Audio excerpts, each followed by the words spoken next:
morning everyone. How are you? I hope you would be fine at home. So students, in the first videos I told you about C. Today I will teach you about C++.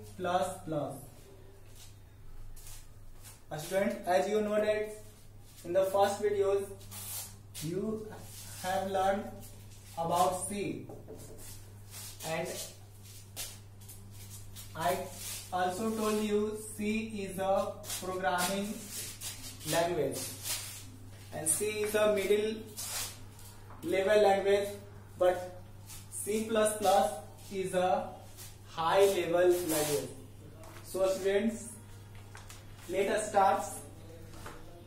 First of all, some important word meanings are written here. So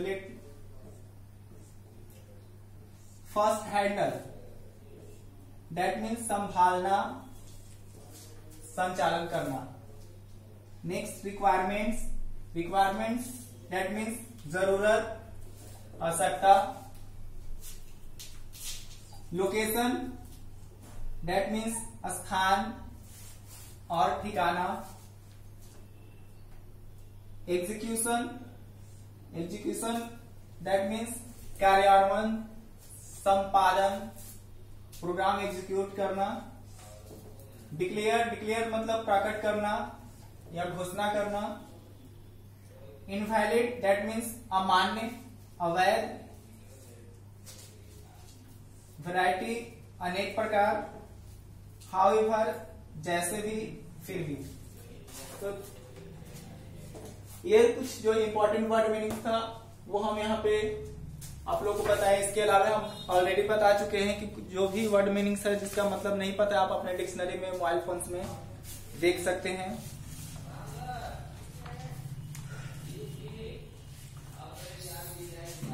first of all introduction हम लोग इसका देखते हैं. C++ is a high level programming language. It can easily handle large programs to meet the growing software requirements. These are many important functions in C++. In this chapter, you will learn about the following: variables, constant, data types, operators. क्या कि जो C++ है वो एक तरह का आपका high level programming language है और ये इसके माध्यम से बहुत बड़े बड़े जो प्रोग्राम्स है, सॉफ्टवेयर जो है, जिस तरह का रिक्वायरमेंट्स होता है, आवश्यकता होता है, वो बनाया जाता है, ग्रो किया जाता है, तैयार किया जाता है, डेवलप किया जाता है with the help of C++. और इसके बारे में हम लोग जो कुछ इंपॉर्टेंट इसके जो फंक्शन है उसके बारे में जानेंगे. जैसे variables, constants, data types, operators and expression. तो इन सारे फंक्शन को हम देखेंगे. जैसे सी में अभी आप लोग देखे थे कि उसमें भी वेरिएबल्स के बारे में जाने थे, कैरेक्टर सेट के बारे में जाने थे, कांस्टेंट्स के बारे में जाने थे, फिर कीवर्ड्स के बारे में जाने थे. सेम उसी तरह से और ये भी हम बताएं कि सी जो है कि आपका कोई भी लैंग्वेज आप सीखना चाहते हैं तो वो जो सी था आपका वो बेस था, और उसके माध्यम से भी हम बताए थे कि आप आगे जो हाई लेवल लैंग्वेज है जो आपका C++ है, जावा है, एटसेट्रा, उन सबको आसानी से सीख सकते हैं. अगर आप सी नहीं सीखते तो इसके बदले हम ये बताए थे कि कोई भी आप लैंग्वेज सीखेंगे तो आपको सीखने में बहुत ज्यादा डिफिकल्ट होता है. और जितने सारे जो पॉपुलर आपको जो ऑपरेटिंग सिस्टम है जैसे विंडोज, लाइनेक्स, यूनिक्स, ये सारा जो रिटेन था वो आपको सी लैंग्वेज में ही लिखा गया है. तो आज हम लोग C++ के बारे में जानेंगे. तो ये जो C++ लैंग्वेज है ये डेवलप किया गया था बजान स्ट्रोस्ट्रॉप्स. ये इस पर्सन के द्वारा डेवलप किया गया था. और जिस तरह से सी आपका जो AT&T वेल्स लैबोरेटरीज में किया गया था, तो ये C++ भी आपको AT&T वेल्स जो लैबोरेटरी है अमेरिका का, वो डेवलप किया गया था 1980s में। तो ये एक तरह का हाई लेवल लैंग्वेज है। तो सबसे पहले देखेंगे जो वेरिएबल हमारे सी में ही बताए थे कि जो जिसका वैल्यू फिक्स होता है, और सॉरी जो उसका वैल्यू फिक्स नहीं होता वो एक प्रोग्राम एग्जीक्यूशन के दौरान चेंज करते रहता है, वेरी करते रहता है। बट जो हमारा कांस्टेंट होता है वो उसका वैल्यू फिक्स होता है। The named location in the memory which is used to hold the value that can be used the different parts of program is known as variable। कह रहा है कि वेरिएबल वो होता है जो कंप्यूटर मेमोरी में प्रोग्राम एग्जीक्यूशन के टाइम स्टोर करके रखता है, such as a equal to 10। तो यहाँ पे जो a है आपका वेरिएबल है और इसका जो वैल्यू है वो 10 है। ये आपका वेरिएबल और इसका जो वैल्यू क्या है 10 है। ये आपका कंप्यूटर जो मेमोरी होता है वो में जाकर कहीं पे स्टोर होता है, जिसको हम लोग वेरिएबल्स के नाम से जानेंगे और प्रोग्राम बनाने के दौरान उसको यूज करेंगे। और जो the value of variable can be change during the execution of the program. जब आप प्रोग्राम को एग्जीक्यूट कराएंगे तो उसके दौरान आप वेरिएबल्स को चेंज कर सकते। जैसे अभी हम a इक्वल टू 10 वैल्यू लिए थे, तो नेक्स्ट टाइम हो सकता है a इक्वल टू हम 20 भी वैल्यू ले सकते हैं। तो इस तरह से जो वैल्यू होता है वो चेंज कर सकते हैं। इसके बारे में बाद हम लोग जानेंगे रूल्स ऑफ नेमिंग वेरिएबल्स। कुछ जो रूल्स हैं वेरिएबल्स के वो फॉलो करना होता है C++ में प्रोग्राम बनाते समय।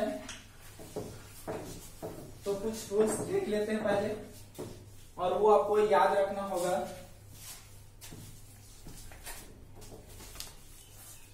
Either small or capital letter can be used for naming variables. However, C++ is a case sensitive. Small letters and capital letters are treated differently. कह रहा है कि जो आप जो वेरिएबल में हम यूज कर सकते हैं रूल्स फॉर वेरिएबल्स। तो फर्स्ट जो है आपका कि जो इसमें हम जो अल्फाबेट यूज करेंगे वो कैपिटल लेटर भी यूज कर सकते हैं या स्मॉल लेटर भी यूज कर सकते हैं।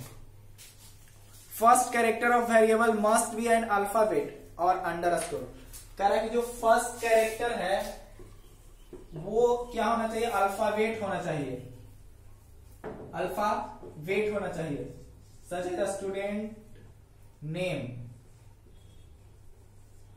और वो या अंडरस्कोर होना चाहिए, तब इसी में अंडरस्कोर लगा स्टूडेंट नेम, या अंडरस्कोर पहले भी यूज कर सकते हैं स्टूडेंट। मतलब जो फर्स्ट कैरेक्टर होगा वेरिएबल का वो मस्ट भी अल्फाबेट होना चाहिए, यानी कि न्यूमेरिकल वैल्यू नहीं होना चाहिए। जैसे 7ABC, तो ये आपका रॉन्ग हो जाएगा। Digit from 0 to 9 can be used, but variable name cannot start with these digit। कह रहे कि डिजिट आप इस्तेमाल कर सकते हैं, डिजिट इस्तेमाल कर सकते हैं 0 to 9, बट जो कह रहा है कि जो डिजिट से आप जो वेरिएबल है वो स्टार्ट नहीं कर सकते हैं। जैसे हम यहाँ पे डिजिट से स्टार्ट किए थे 5 6 7 राम, तो ये भी आपका रॉन्ग है क्योंकि ये डिजिट से हम स्टार्ट किए वेरिएबल्स को, तो ये गलत हो जाएगा। No space are allowed between a variable name. कह रहा है कि जब वेरिएबल नेम लेंगे तो कोई स्पेस अलाउ नहीं होगा। जैसे आप यहाँ पे हम लिखे स्टूडेंट नेम में यहाँ पे स्पेस नहीं है, यहाँ पे अंडरस्कोर का यूज किए हैं। अगर हम यहाँ पे ऐसे लिखते हैं स्टूडेंट नेम और यहाँ पे जो स्पेस लिए हैं तो ये गलत हो जाएगा, स्पेस का यूज नहीं कर सकते हैं आप। No symbol like plus minus hash sign of dollar @ etcetera can be use only and underscore can be use. कह रहा है कि जितने सारे जो सिंबल्स हैं प्लस माइनस मॉडुलस हैश इन सब का यूज नहीं कर सकते हैं, केवल हम अंडरस्कोर का यूज कर सकते हैं, अंडरस्कोर। ओनली अंडरस्कोर सिंबल का यूज कर सकते हैं। जितने सारे जो सिंबल्स है प्लस माइनस इन सब चीजों का सिंबल यूज नहीं कर सकते हैं। Variable name can be as long as you like but only first two character will be recognize the pre defined keywords of C++ can not be use as a variable name. कह रहा है कि जो कुछ keywords जो होते हैं, जो कीवर्ड्स हम बताए थे कि जो प्रोग्राम जो C का कंपाइलर होता है उसका मतलब उसको ऑलरेडी पता होता है, यानी keyword are the reserve word whose meaning is already explained through the same compiler. जैसे उसमें हम लोग पढ़े थे इंटीजर, कैरेक्टर, फ्लोट, इन सब का मतलब वो ऑलरेडी पता होता है सी कंपाइलर को, और इसका यूज हम वेरिएबल नेम में नहीं कर सकते हैं। उसी तरह से यहाँ पे एग्जांपल में दिया है क्लास, तो ये भी आपका कीवर्ड है, इसका इस्तेमाल हम वेरिएबल नेम में यूज नहीं कर सकते हैं। इसके बाद हम लोग जानेंगे कांस्टेंट। ये हम लोग देखे वेरिएबल्स और कुछ तो रूल्स हैं, ऐसे जो नोट्स है उसमें आपका सारा चीज मेंशन रहेगा, बुक में भी है, आप इसको एक बार देख लेंगे।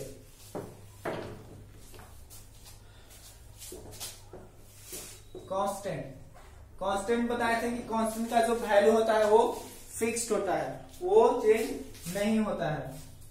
सपोज जैसे आप जो पाई होता है, पाई का वैल्यू कितना होता है 3.14, तो ये वैल्यू फिक्स्ड है, ये चेंज नहीं हो सकता। इसके बाद हम लोग डेटा टाइप जानेंगे। डेटा टाइप सेम जिस तरह से हम लोग सी में डेटा टाइप्स देखे थे, जैसे इंटीजर जो वैल्यू था वो स्पेस 2 बाइट ले रहा था, जो आपका कैरेक्टर था वो आपको 1 बाइट स्पेस ले रहा था। तो इसमें integer it store the whole numbers between the range -3 to 762 8 to +3 to 767, ये इसका रेंज है। जो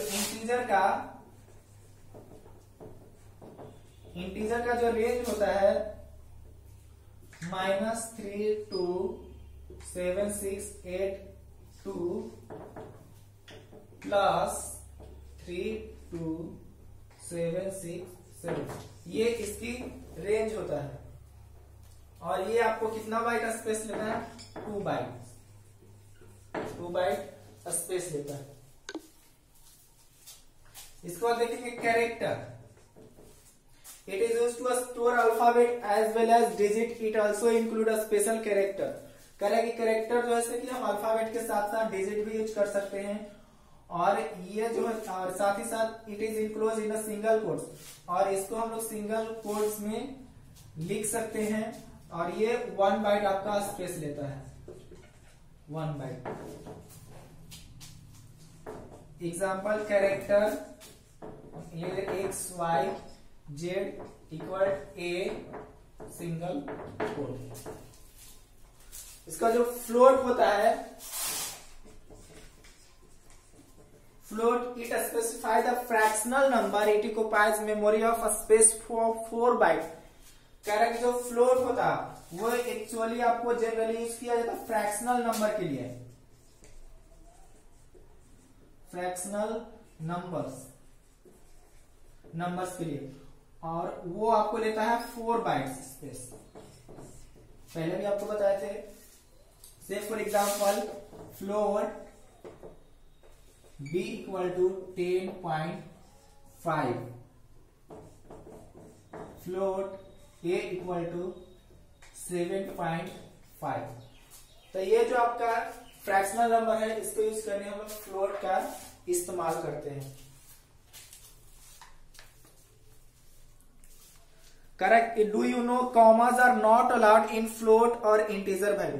कह रहा है कि फ्लोट और इंटीजर वैल्यू के दौरान आप कॉमा का इस्तेमाल नहीं कर सकते हैं। जैसे हम यहाँ पे कॉमा लगाकर 11.5 लिख दिए तो ये गलत हो जाएगा, ये आप कॉमा का इस्तेमाल यहाँ पे नहीं कर सकते हैं। इसके बाद हम लोग जानेंगे ऑपरेटर्स।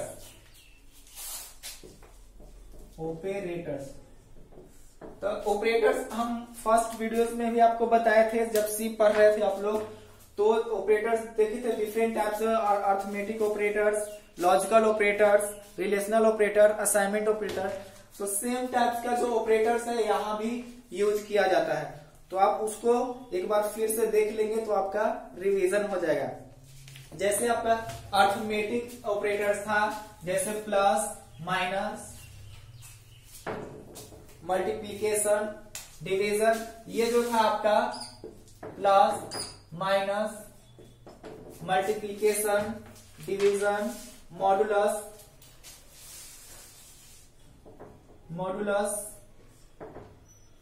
डिवाइड, तो ये आपका क्या था, अर्थमेटिक ऑपरेटर्स था। इसके बाद रिलेशनल जो ऑपरेटर्स हम आपको बताए थे, रिलेशनल ऑपरेटर्स आपका greater than, less than, equal to, greater than equal to, less than equal to, इस तरह के जो ऑपरेटर्स हम आपको बताए थे कि ये वो आपको रिलेशनल ऑपरेटर के रूप में यूज किया जाता है। और किस तरह यूज किया जाता है, जब टू नंबर्स को कंपेयर करना होता है तो उसके दौरान इसका इस्तेमाल किया जाएगा। इसको ऐसे बोल सकते हैं, यानी कि जब क्या होता है, जब a is less than b, तो उस समय इसका रिलेशनल ऑपरेटर्स का यूज किया जाता है। इसके बाद कुछ लॉजिकल ऑपरेटर्स था, ये आपका है लॉजिकल ऑपरेटर्स, इसको बोलते हैं logical and, logical and.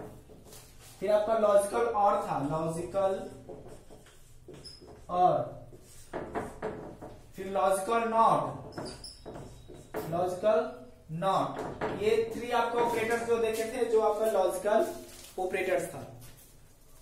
Next आपका असाइनमेंट ऑपरेटर्स, तो it is used to assign the value to variable, this usual assignment operator is equal. कह रहा है कि जो असाइनमेंट ऑपरेटर था आपका इक्वल्स है, और उसको हम लोग डबल कोट से बंद करते हैं। Some other assignment operators are plus, plus, equal, minus, equal, multiply, equal, divide, equal. ये सब जो है आपको असाइनमेंट ऑपरेटर्स के उदाहरण है। और these are also known as short hand assignment operator, और इसको शॉर्ट हैंड असाइनमेंट ऑपरेटर के भी नाम से जाना जाता है। Do you know slash is use, slash n is use to enter new line, it will not display as it is. कह रहा है कि जो स्लेश एन है इसका इस्तेमाल किया जाता है इंटर अ न्यू लाइन, नया लाइन में जाने के लिए, इंटर करने के लिए, प्रवेश करने के लिए हम लोग स्लेश एन का इस्तेमाल करते हैं। It will not display as it is, और ये आपको डिस्प्ले नहीं करता है during the program execution. Next है आपका expression, a combination of operators and operands arranged according to the syntax of language which produce the desired result, it is known as expression. Example A plus B minus C. कह रहा है कि जो expression होता है, expression के रूप में एक्सप्रेस करने के लिए हम लोग इस्तेमाल करते हैं एक्सप्रेशन का। जैसे आप मैथ सीखते हैं तो उसमें जितने सारे जो ऑपरेटर्स है उन सब का एक साथ यूज किस तरह करते हैं, आप सिंप्लीफिकेशन में जाकर करते हैं, उसमें मल्टीप्लाई यूज कर सकते हैं, ऐड यूज कर सकते हैं, यानी प्लस, माइनस, डिवाइड, इन सब सारी चीजों का इस्तेमाल करते हैं। जैसे 4 प्लस 2 माइनस 6 डिवाइड 3, इन सब चीजों का इस्तेमाल करते हैं। किसमें करते हैं, सिंप्लीफिकेशन में। तो इन सारे इस एक्सप्रेशन को ऑपरेटर्स का एट ए साइड कॉम्बिनेशन करके इस्तेमाल किया जाता है, उसको एक्सप्रेशन के नाम से जाना जाता है। सिर्फ एग्जाम्पल के तौर पे है आपका a plus b minus c, और एग्जाम्पल जैसे numeric value 2 multiply 4 plus 6 divide by 10, one more a multiply b multiply C divide by 2। These are expression. तो ये हम लोग पढ़े introduction to C plus plus. जो सी प्लस प्लस एक तरह का आपका क्या है, हाई लेवल लैंग्वेज है, और इसके माध्यम से जो आपको रिक्वायरमेंट है, जिस तरह का आपको सॉफ्टवेयर की रिक्वायरमेंट है, उस तरह को आप इसके माध्यम से डेवलप कर सकते हैं, बना सकते हैं। साथ ही साथ इसके माध्यम से डेटाबेस बनाया जाता है। डेटाबेस जो सॉफ्टवेयर है आपका, जैसे ओरेकल, फिर आपका जो गेम्स है, जैसे आप मोबाइल फोन्स में जितने तरह से गेम्स जो से खेलते हैं, वो जो सारा डेवलप किया जाता है, वो सब सी प्लस प्लस के माध्यम से बनाए जाते हैं। फिर आपको जो एडिटर सॉफ्टवेयर है, जैसे आपका MS वर्ड, नोटपैड, वर्डपैड, ये जो आपका एडिटर, आपका जो एप्लीकेशन सॉफ्टवेयर है, वो सब भी डेवलप किया जाते हैं with the help of C plus plus. तो इस तरह ये आपका चैप्टर समाप्त होता है। कुछ हम लोग क्वेश्चन आंसर जो है tick the correct fill in the blank, उसको भी डिस्कस कर लेते हैं। तो फर्स्ट ऑफ ऑल देखते हैं हम लोग टिक द करेक्ट ऑप्शन, यानी MCQs। The first question is in C++ a variable is declare dash it can be used. कह रहा है कि C++ में जो वेरिएबल वो डिक्लेयर किया जाता है एंड, ऑप्शन में end, before, middle, none of this. तो सब जो वेरिएबल होता है उसको हम लोग पहले ही डिक्लेयर कर लेते हैं, तो बी ऑप्शन सही हो जाएगा, बिफोर। सेकेंड है dash operator compares two quantities and returns either true और फॉल्स। कह रहा है कि जो कौन सा ऑपरेटर है जो टू नंबर्स के बीच में कंपेयर करता है और ये भी बताता है कि यह ट्रू है या फॉल्स है। तो ऑप्शन में आपका रिलेशनल, अर्थमेटिक, लॉजिकल, असाइनमेंट। तो आपका फर्स्ट ऑप्शन हो जाएगा रिलेशनल, क्योंकि वो रिलेशन बताता है दो नंबर्स के बीच में कि कौन सा बड़ा है, कौन छोटा है, क्या सही है, क्या कौन सा गलत है। तो वो जो रिलेशन बताता है, तो आपका हो जाएगा रिलेशनल ऑपरेटर। तो फर्स्ट ऑप्शन आपका इसमें सही हो जाएगा। नेक्स्ट है C++ is a dash language. C++ आपका किस तरह का लैंग्वेज है? ऑप्शन में है machine language, case sensitive language, low level language, assembly language. तो ऑप्शन के अकॉर्डिंग बी ऑप्शन सही होगा, केस सेंसिटिव लैंग्वेज, क्योंकि एएस में हम लोग स्मॉल लेटर्स यूज करते हैं, कैपिटल लेटर भी यूज करते हैं। तो बी ऑप्शन सही होगा। अगर ऑप्शन में हाई लेवल लैंग्वेज होता है तो उसको सही, लेकिन ऑप्शन में है लो लेवल लैंग्वेज, तो वो नहीं होगा। तो बी ऑप्शन सही हो जाएगा। The first character of variable in C++ must be and dash और अंडरस्कोर। ऑप्शन में है कॉमा, डिजिट, अल्फाबेट, प्लस। कह रहा है कि जो कैरेक्टर है वेरिएबल का, द फर्स्ट कैरेक्टर जो वेरिएबल हम लोग इस्तेमाल करते हैं C++ में, वो क्या होना चाहिए? कॉमा से तो स्टार्ट नहीं कर सकते हैं क्योंकि स्पेशल सिंबल है, डिजिट से भी स्टार्ट नहीं कर सकते हैं क्योंकि न्यूमेरिकल वैल्यू है। तो सी ऑप्शन आपका सही हो जाएगा, अल्फाबेट, यानी कि अल्फाबेट्स का हम लोग स्टार्ट कर सकते हैं या अंडर स्कोर से स्टार्ट कर सकते हैं वेरिएबल नंबर को। तो सी ऑप्शन आपका सही हो जाएगा। अब हम लोग देखेंगे ट्रू और फॉल्स। तो फर्स्ट स्टेटमेंट है C++ is a high level programming language. बिल्कुल आपका ट्रू हो जाएगा, बिल्कुल ये हाई लेवल लैंग्वेज है। सेकेंड स्टेटमेंट है symbols can be use for naming variables. कह रहा है कि क्या सिंबल का इस्तेमाल कर सकते हैं वेरिएबल नेम्स के रूप में? तो ये आपका फॉल्स हो जाएगा, क्योंकि हम लोग सिंबल का इस्तेमाल नहीं कर सकते हैं वेरिएबल नेम्स के रूप में। या तो अल्फाबेट का यूज कर सकते हैं स्टार्टिंग से, और या फिर आप अंडर स्कोर का यूज कर सकते हैं। Integer is use to store alphabet as well as digit. कह रहा है कि इंटीजर का इस्तेमाल किया जाता है अल्फाबेट और साथ साथ डिजिट के इस्तेमाल के लिए नहीं, गलत होगा, क्योंकि इंटीजर का इस्तेमाल हम लोग केवल नंबर्स के लिए स्टार्ट करते यूज करते हैं। कैरेक्टर का इस्तेमाल किया जाता है अल्फाबेट और एज वेल एज डिजिट तक। इसमें आपका गलत हो जाएगा। अगर कैरेक्टर यहाँ पे होता तो ये सही होता, लेकिन यहाँ पे स्टेटमेंट में integer is used. For a operands can be either be constant और वेरिएबल्स। कह रहा है कि जो ऑपरेंड्स है वो आपका आइदर कांस्टेंट होता है या फिर वेरिएबल। बिल्कुल सही है आपका, या कांस्टेंट या वेरिएबल कुछ भी हो सकता है। 5 नंबर है आपका statement C++ is a case sensitive, small letters and capital letters is treated differently. तो ये 5 नंबर भी आपका बिल्कुल सही हो जाएगा। इसके बाद हम लोग देख लेते हैं फिल इन द ब्लैंक्स भी।